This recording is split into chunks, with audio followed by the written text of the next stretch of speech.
So, hi everyone! Welcome back sa aking channel on the spot na intro to mga Inday. So, ayan. Again, mag-vlog na naman tayo. So, siguro may idea na kayo kasi nag-upload nag-upload ako lagi ng mga short video sa aking YouTube channel which is Dizzy Beauty pa din. Para sa mga naghahanap, at least pag sinerch nila again yung Dizzy Beauty, makita kagad nila yung aking YouTube channel. So, ayun guys, kasi nga hindi na tayo busy. Wala na tayong ginagawa. Magpa-vlog na naman tayo kasi marami tayong magala-gala unlike before.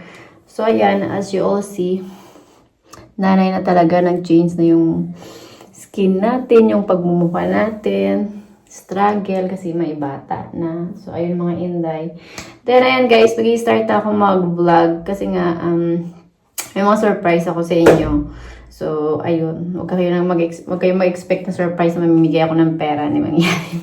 Char. So, ayun mga Inday, mag-vlog naman ulit tayo. Marami akong mga video, marami kami mga travels, marami akong mga kwento sa inyo. At sure ako na excited na naman kayo sa aking mga kalukuhan na mga kwento, lalo na sa mga galaan, tsaka sa mga locals dito, kung ano yung mga ganap dito, yung mga foods, yung mga luto-luto ko. I'm sure excited na kayo. So, ayun mga Inday. Yan, kakatapos ko lang maligo. So, ayun, si Baby Chanel. Huwag na daw siya tawagin Baby Chanel. Kailangan tawagin daw siya sa pangalan niyang Asia. So, Coco or Asia. Nag-aaral na kasi siya. So, lagi kasi na siya naming tinatawag na Chanel or Coco. Kaya hindi siya namin ina-address sa totoong pangalan niya na which is Asia. Nung simula nang pumasok siya sa preschool, naging preschooler na siya.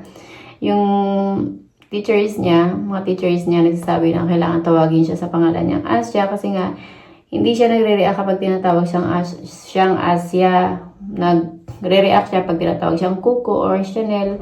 So ngayon, kailangan hindi na Coco or Chanel, kailangan tawagin siyang Asia. So, ayun guys, kaya parang nasanay na rin kami na Asia yung tawag sa kanya. So, ngayon, so yung mga Inday na lobat yung cellphone ko kaya na-stop. So, ayun mga Inday, anyways, ayan, susundo ako ngayon sa school ni Coco, pero papasundo kami kay Dodong. Normally, nalakad ko lang yun, hatid sundo, kasi malapit lang naman mga 10 to 15 walk lang. Pero ngayon, kasi may parang, tawag doon, heatwave warning, kasi sobrang init daw. So, magpapasundo kami kay Dodong. So, hindi ko alam kung papahatid kami sa mall or dito sa bahay, kasi nga, may mga kailangan akong bilhin para kay Baby Chanel. Kay Coco. So, ayan. Kapag talaga 3-year-old na yung bata, nag-uumpisa na yung struggle, yung puyat. Kasi nga sobrang hyper. Pag 3-year-old na sila, doon na yung akyat baba, takbo-takbo. Paninira ng gamit. Paglalabas ng mga laman ng mga cabinets. Ay naku. So, ayun mga Inday. Nakita niyo siguro nag-upload ako ng video doon sa birthday ni Coco. So, ayun guys, kwentuhan ko kayo dun sa birthday ni Coco kasi ang saya lang. Then, mag-a-add ako ng mga videos na siguro random video yung ilalagay ko sa content na to. At least may mga idea kayo sa mga ganap sa amin. Ayan. So, nung nakaraan, siguro, nung hindi ako actually, hindi naman ako ganun ka-busy na nung hindi ako nag-upload ng video kasi nag-online selling ako. Pero ngayon, nag-stop ako kasi nga, kailangan ko mag-focus sa school ni Coco. Kasi, ayun nga, hindi naman siya speech delay, sabi ng pigeon niya. Normal lang daw yun kasi nga, hindi ko siya gaano in-expose. Kami lang dalawa sa bahay. Tapos, ang baba niya, wala din dito lagi. Ako lang yung kausap niya lagi. Tapos English pa. So ngayon, si Coco, mas prefer niya magsalita ng English kaysa sa Turkish. So, ayun, talagang nakakausap niya sa Turkish, sa English. Pero hindi yung talagang literal na nakapag-convo na siya. Parang, parang paunti-unti lang. Parang 2 words, 3 words, siguro. Ayun, kaya feeling ko, na speech delay siya. Kaya na-check up namin siya. Sabi ng pidya niya, hindi kailangan na daw niyang i-expose. Kasi, wala siyang kausap lagi. Hindi na pa-practice yung Turkish na conversation, yung English, ako lang man kausap niya. So, ngayon, pinasok sa namin sa, preschool, which is international school, guys. Kasi kapag sa Turkish, baka kawawa lang din siya. Kasi nga hindi siya, parang kailangan niyang mga pa. Yung kaidara ni Kuko na mga kapitbahay namin dito, dire-diretso na magsalita ng Turkish si Kuko nga. Kaya yung pinasok na siya namin. Wala pa siyang 3-year-old, pinasok na siya namin. Kaya ang laki ng improvement talaga nung pinasok siya namin. Siguro mga 1 month pa lang dati nung pinasok siya namin. Nagsasalita siya kagad ng Turkish. Nakakaintindi man siya pero hindi niya masalita ng diretso. Nagsasalita siya pa isa-isa. Yung su, mga ganon. Pa isa-isa lang. Pero ngayon, nakakaintindi siya. Nagsasalita siya kahit papano. Pero hindi siya yung talagang dire-diretso katulad sa mga batang Turkish. Kaya ayo at least, diba? Kasi sa international preschool, guys, ang mga doon, mga teacher nag-i-English. Tapos, ang klase nila, English at saka Turkish hati. So, ayun. Tapos doon, kahit iwanan lang sila kasi lahat na kung sa baga, yung binabayaran doon, kasama na yung sila yung maglilinis sa mga bata, magpapalit ng mga diapers, mag-aasikaso, magpapakain. So, maaga yung pasok niya. Doon na siya nagbe-breakfast, pinapakain sila. Tapos, snacks, tapos lunch, ganun. Tapos, sinusundo ko lang siya paghapon. Kaya, kahit paano, malaking ginhawa na pumasok na rin si Cook. Kasi nakapagpahinga na rin ako kahit paano. Pero, ayun, sobrang init yung time kapag nag-out sila. Lalo na ngayon summer dito sa Turkey. Kaya nag-umpisa pa lang yung summer. Sunog na ako. Yung hindi.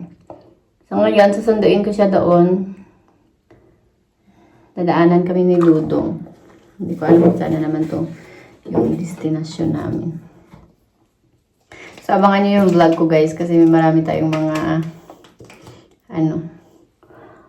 may excite kayo sa mga sunod ko na mga vlog. Ayan, as usual. Gel na lang sa kilay. Kasi nga. Grabe yung init. So, ayun ang pala, bago mag-start yung summer. Patapos yung summer, nagbakasyon kami. So, ayun, bigyan ko kayo ng mga idea, ng mga ganap na nakaraan. Nagbakasyon kami. Nauna na kami magbakasyon kasi nga, walang vacation. Ang agang natapos, ang aga ng korba nila, which is bakasyon niya ng mga local dito. So, ngayon, grinab na namin yun magbakasyon kasi nga ngayong summer, hindi kami makapagbakasyon kasi wala ng long vacation si Dudong. So, again, nagbakasyon na naman kami doon sa Kusyada Sea, sa aming spot lagi. Pero next year, I'm not sure kung sa Kusyada Sea pa rin kami baka, sa ibang city or mag-out of the country. Kami yung mga malalapit lang ba. Ayan. Kasi nga nagsawa na daw si Dudong sa Kusyada Sea kasi same spot. Walang bago, parang same activity everyday. Sana sa Antalya kami nga lang, ang layo kasi. Kasi si Dudong na naman nagdadrive. Okay, sana ako nagdadrive ako, diba? Kaya ayun. Tapos ayan, maglalagay na rin ako ng mga video, yung mga gala-gala namin. Ito try ko mag-voice over sa mga video na yun kasi nabibideo lang ako, hindi ako nagsasalita. Tapos ayan guys, ang laki na ni baby siya dahil siguro last niyo siya nakita. Is baby pa talaga siya ngayon ay sobrang makulit na siya. Madaldal, mahilig kumanta. Mahilig sumayaw, ay nako. So ayun, gano'n na siya kalaki doon sa short video na in-upload ko. Ayan. Dry na yung glue-glue. Ang gutom na talaga ako. So ayun mga inday.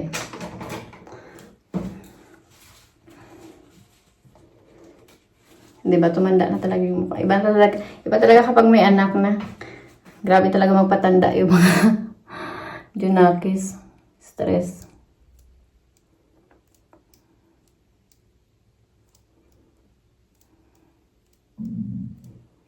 Ingay na lang dyan ko.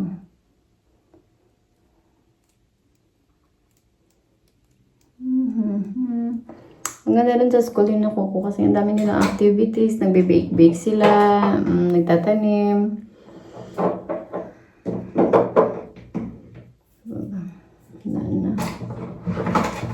Okay na to.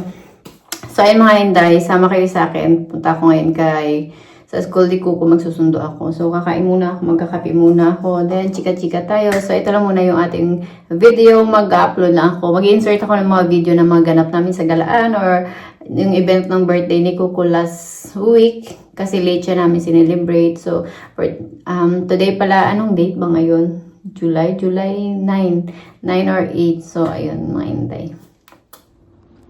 Okay, I want purple. Where is the purple? Purple. Yes, purple. Tama. Purple. I want pink. Where's pink? Pink. Tama, it's pink. I want yellow. Where is yellow? Yellow. Tama. I want black. Black. Oh. Uh-oh. Black. Okay. I want green. Where's green? Wow. It's brown. Yes, it's brown. Okay. How about pink? Pink again? Okay, pink again. Okay. Cheers. Cheers. Cheers. Ano yung cheers to tita? Cheers. Cheers. Cheers. Cheers. Cheers. Ano na kita punggo? Yan ang ano yung...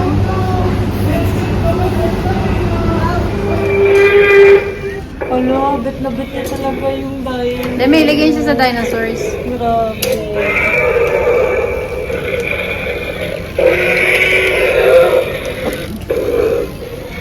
Kaya ko naman nabuboring na bata.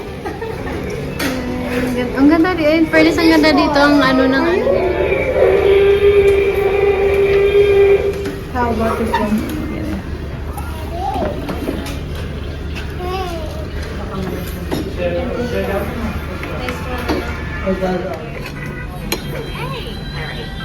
Ito yung gusto ni Dudong. Yung parata din masarap. Hindi. Yung parata. Ang parata na ano, di doon Hindi sa... ako may sa doon ito, paratang masarap. Ang sa ano, ang parata... Ano yung sa loob? Be yung At saka parata. parang chiwi-chiwi yung ano. Signature nila yan, be yung parata. Chiwi-chiwi yung Yung bread. yung pang Ito na kasi maganda hindi na dito. matigas na.